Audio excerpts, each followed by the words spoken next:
Las calderas son dispositivos de ingeniería muy usados a nivel industrial, ya que se utilizan para realizar una función muy simple y a la vez importantísima en las industrias: generar vapor. Ahora te preguntarás, ¿qué peligros ofrecerá un dispositivo de estos? La respuesta es muchos, desde una simple quemadura hasta la destrucción de la misma, poniendo en riesgo la vida de las personas expuestas. Una caldera bien diseñada, construida bajo las normas de seguridad necesarias, con superficies de intercambio de calor limpios, bien mantenidas y manejadas por personales autorizados y con conocimientos adecuados, es un equipo confiable. Por tal motivo, es imprescindible realizar las pruebas necesarias a una caldera antes de ponerla en funcionamiento. Las calderas son recipientes metálicos cerrados destinados a producir vapor o calentar agua mediante la acción del calor a una temperatura superior a la del ambiente y presión mayor que la atmosférica. Dentro de las pruebas que se le realizan a una caldera para su operación segura y confiable se encuentran las pruebas de presión, las cuales se resumen básicamente en pruebas hidrostáticas y pruebas neumáticas.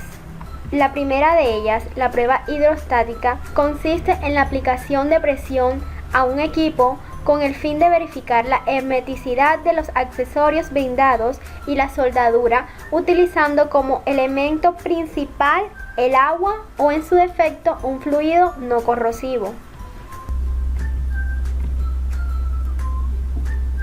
Se inicia con la comprobación de que las estructuras pueden resistir la carga del recipiente lleno de agua, para lo cual se llena por completo el equipo.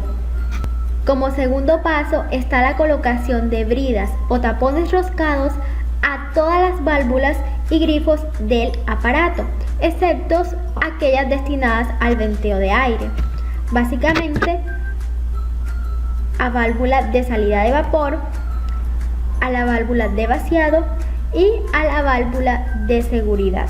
Como tercero, se hace un aumento en la presión mediante una bomba accionada manualmente hasta la presión de diseño. Luego, como cuarto paso, se debe aumentar la presión de manera lenta hasta alcanzar la presión de prueba. Esto se mantiene así por un tiempo no superior a 30 minutos con el objetivo de determinar la existencia de fugas o deformaciones. Posteriormente sigue el descenso de la presión hasta la presión de diseño, efectuando a la vez una inspección visual para la comprobación de la no existencia de fugas o deformaciones. Como sexto paso se debe descender la presión hasta la presión atmosférica, con el objetivo de comprobar siempre la no existencia de deformaciones permanentes en el recipiente. Como séptimo y último punto, se debe realizar el vaciado del recipiente adoptando las precauciones necesarias y oportunas para evitar un posible colapso. Algo muy importante para tener en cuenta es que las pruebas deben hacerse con agua tratada o condensada a temperatura ambiente, pero en ningún caso la temperatura del agua debe ser inferior a 21 grados centígrados. La prueba neumática se desarrolla de manera similar a la prueba hidrostática, solo que esta se aplica cuando otros métodos no son factibles o no recomendados. Tal es el caso de aparatos diseñados y o soportados de modo que no puedan ser llenados de agua sin perjuicio de la seguridad. Esto es cuando se tengan dudas razonables en la resistencia estructural de cimientos o fundaciones, o cuando el fluido pueda ejercer efectos negativos en los elementos internos o paredes del aparato, o cuando el material presente dificultades para la realización de la prueba hidrostática. Las pruebas de ultrasonido son un tipo de pruebas muy utilizadas que se conocen como pruebas no destructivas y se utilizan para identificar y caracterizar daños internos, pero también para medir espesores residuales productos de la corrosión o erosión. ¿Cómo funcionan? Este método es obtenido bajo el principio físico pulso-eco, el cual se basa en la generación de pulsos de alta frecuencia aplicados a un transductor, transformándolos en vibraciones mecánicas. El ultrasonido se genera producto de vibraciones mecánicas transmitidas en un material a través de ondas de igual naturaleza que el sonido. Las ondas sonoras son fenómenos vibratorios que se transmiten a través de un medio elástico, pero no en el vacío. Por medio de las interfaces se refleja el sonido, el cual se propaga por el material detectando y analizando la presencia y localizaciones de las discontinuidades presentes como residuos que puedan haber en la caldera. Estos ensayos con ultrasonido son pruebas para determinar el estado físico o mecánico de ciertos equipos sin alterar las propiedades físicas, químicas, mecánicas o dimensionales del material, por lo cual se conocen como no destructivos. Por otra parte, tenemos la prueba de radiografía. Esta prueba de radiografía es un ensayo utilizado principalmente para encontrar defectos internos en materiales a partir de la exposición del material a radiación penetrante X o gamma. Los defectos son detectados por las diferencias en la absorción de radiación del material, generando zonas oscuras o claras en la placa radiográfica. Entre las ventajas de este método tenemos el uso a distintos tipos de materiales, se obtiene una imagen del interior del material, hay registro permanente de inspección, se pueden incluso descubrir errores en la fabricación. Y entre las desventajas se tiene que no se recomienda en piezas de compleja geometría. La inspección de la pieza debe tener acceso al menos por 2 lados y su empleo requiere estrictas medidas de seguridad. Ensayos no destructivos. Los ensayos no destructivos son un tipo de prueba practicada a un material que no altera de forma permanente sus propiedades físicas, químicas, mecánicas o dimensionales.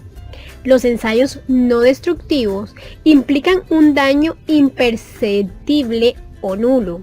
Los diferentes métodos de ensayo no destructivo se basan en la aplicación de fenómenos físicos tales como ondas electromagnéticas, elásticas, emisión de partículas subatómicas, capilaridad, absorción y cualquier tipo de prueba que no implique un daño a la muestra examinada.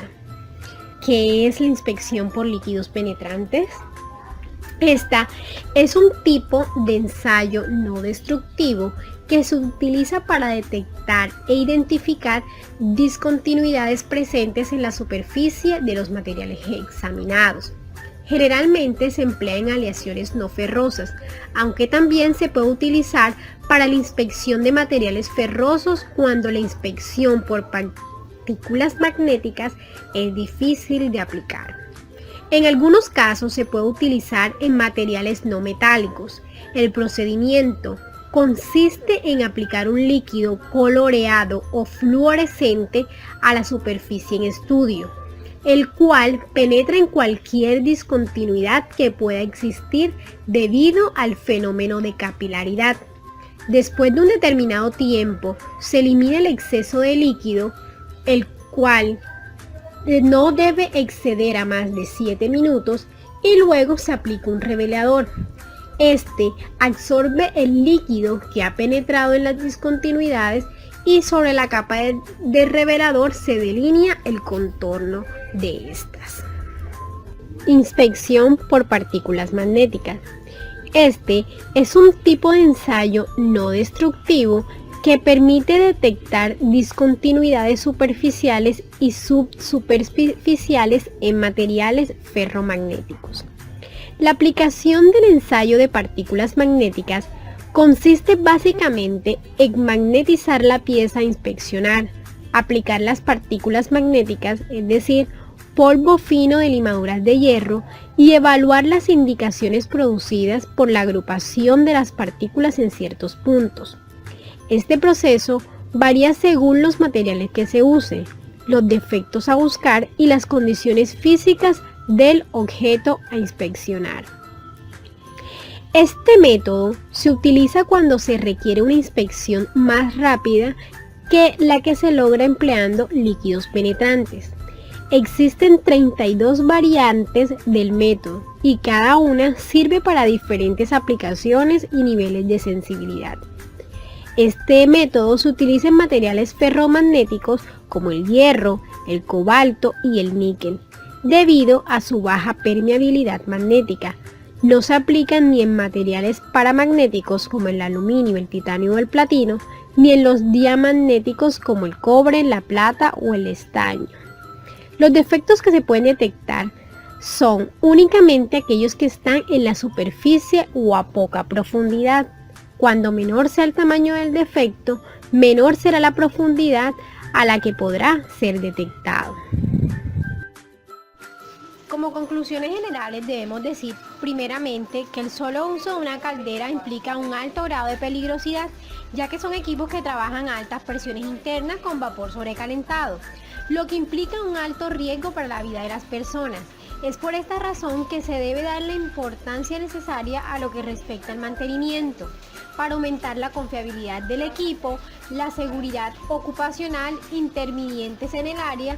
Además, se minimiza las salidas de servicio imprevista, donde ocasionan pérdidas costosas y se logra una optimización a la hora de programar paradas para su intervención.